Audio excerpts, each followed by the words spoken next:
আপনারা হজ উমরা করেছেন কে কে দেখি? মাশাআল্লাহ, হাত নামান। যারা আমরা করি নাই, আমরা আল্লাহর কাছে কামনা করি, আল্লাহ আমাদেরকেও তুমি যাওয়ার তৌফিক দাও।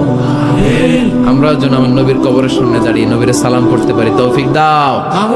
আমরাও যেন রাউদাতুম মিন রিয়াদিল জান্নাহে ঢুকে 2 রাকাত নামাজ পড়তে পারি, তৌফিক দাও। তোমার ঘরটা যেন তাওয়াফ করতে পারি, তৌফিক দাও। মক্কা মদিনার ঐতিহাসিক জায়গাগুলো যেন দেখে হৃদয়টাকে ঠান্ডা করতে পারি, আল্লাহ তৌফিক দাও।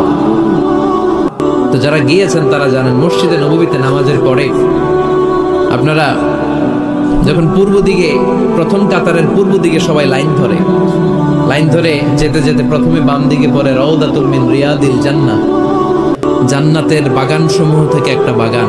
পুরো মসজিদে নববীর কার্পেটের এক কালার, ওই রাউদাতুল মিন রিয়াদিল জান্নাহর কার্পেটের আরেক কালার।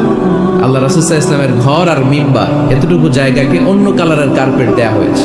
এটা দুনিয়ার বুকে জান্নাতের টুকরার মধ্যে থেকে একটা টুকরা। সুবহানাল্লাহ। হাজিরা খুব ভিড় করে ওইখানে নামাজ পড়ার জন্য। এটা বাম দিকে পাবেন। এরপরে যেতে যেতে কিছু দূর যাওয়ার পরে বাঁ দিকে পাবেন বিশ্বনবী সাল্লাল্লাহু আলাইহি ওয়াসাল্লামের কবর, আল কবর আশ শরীফ। আমার নবী এখানে শুয়ে আছে। যেই নবীর কথা আজীবন ওয়াজে শুনলেন, যেই নবীরে নামাজের তাশাহুদে বসে সালাতু সালাম করে শোনা, যে নবীর জন্য দেহের তাজা রক্ত আমরা বিলিয়ে দিতে রাজি, ওই নবীর কবরের সামনে যেয়ে যখন দাঁড়াবেন আর ভাববেন আমার আর নবীর থেকে ব্যবধান 5-6 হাত, এইখানে আমার নবী শুয়ে আছে, এইখানে আমি, আপনি কি ধৈর্য ধারণ করতে পারবেন? কথা বলেন, নিজেকে সামলে রাখতে পারবেন?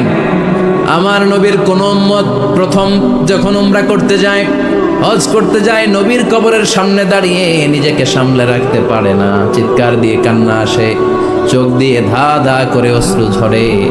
যেই নবীর ভালোবাসা আমার হৃদয়ের মধ্যখানে, আমার নবী নাকি শোয়া আছে এই জায়গায় আমার নবী শোয়া।